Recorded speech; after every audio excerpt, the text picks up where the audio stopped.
RSS वाले सत्तेवरती आले तो 2020 ला हे संविधान बदललं म्हणून लक्षात घ्या. तुम्ही काहीच करू शकणार नाही.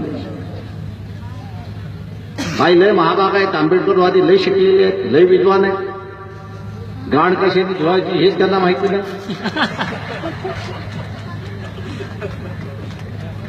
मला असं म्हणतात बाबासाहेबांनी दिलेली घटना, अरे माझा आज आहे तो मला माहिती, तू काय शिकवतोयस मला.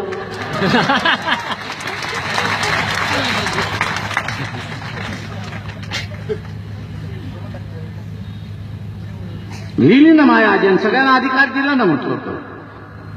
आणि दुर्भाग्य आहे की तुला असताना म्हटलं अक्कल नाही त्याचं असताना म्हणत चाललंयस. ही ठेवायची की न ठेवायची ते विधानसभा ठरवते, ती लोकसभा ठरवते. म्हणजे आतापर्यंत काँग्रेसवाले सत्तेवरती असतील, समाजवादी सत्तेवरती गेले, मार्क्सवादी सत्तेवरती गेले, त्यांची एक बांधिलकी होती. काय बांधिलकी होती की या देशाच्या स्वातंत्र्याच्या लढ्यामध्ये सामाजिक इतिहासामध्ये आमचा इतिहास आहे. या इतिहासाचा सार या संविधानामध्ये उतरलेला आहे आणि म्हणून आम्ही भांडू, काही करू, पण या चौकटीमध्ये, संविधानाच्या चौकटीमध्ये राहू. या संविधानाच्या चौकटीमध्ये राहून आम्ही करू. एक बांधिलकी होती. मारू झोडू काही करू, राज्य ह्या संविधानामार्फत चालू हा असणारा त्यांचा विश्वास आहे, हे आपण लक्षात. आताचं आलेलं तुमच्या भाषेमध्ये का बरं, माझ्या भाषेमध्ये RSS वाले ते म्हणतात या संविधानाशी आमचं घेणं देणंच.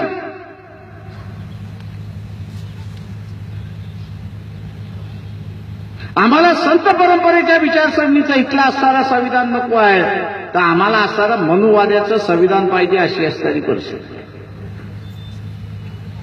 हे भांडण खऱ्या अर्थाने या देशावरती राज्य कोणाचं, या वैदिक परंपरेतला असणारा जो हिंदू आहे त्याचं राज्य, मनुवाद्यांचं राज्य, की या देशामधला संत परंपरेतला असणारा हिंदू आहे त्याचं राज्य, हे भांडण हे आपण असताना लक्षात घ्या. आणि हा मला सांगतो की बाबासाहेबांनी दिलेला घटना कोणीच बदलू शकत नाही. अरे म्हटलं घटना बदलण्याचा पार्लमेंटचा अधिकार आहे, हा आपला अधिकार नाही, एवढं लक्षात घ्या.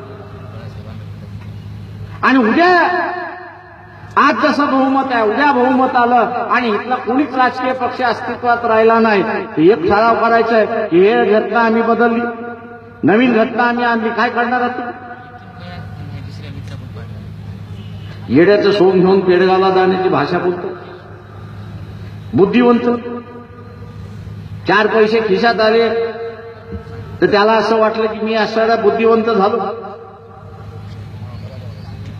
आणि अशा ह्या बुद्धिवंतांपासून जरा सावध राहा.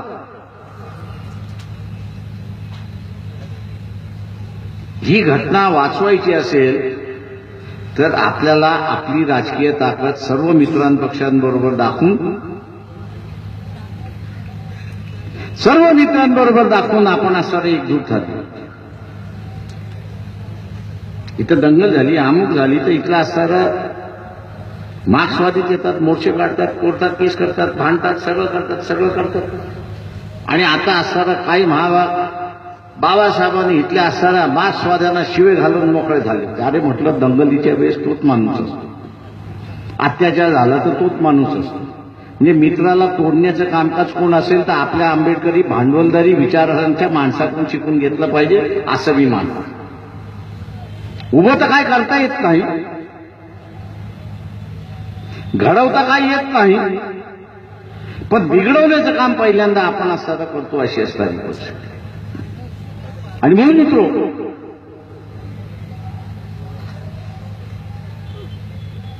की आपण असणाऱ्या काही गोष्टी लक्षात घेतल्या.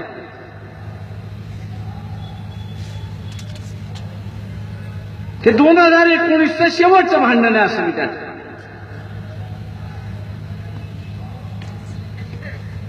या 2019 शेवटचं भांडण असं मी म्हणतोय. एक तर या RSS वाल्यांना आपण सांगू की तुम्ही आमच्यासारखं जगा, स्वातंत्र्यरीत्याने जगा, माणसाप्रमाणे जगा, मनुच्या विचारसरणीने जगू नका. नाही तर ते आपल्याला कैद करतील आणि म्हणतील आम्ही तुम्हाला आता मनुच्या वाद्याने शिकवायला. हे दोन मार्ग आहेत, तिसरा मार्ग नाही.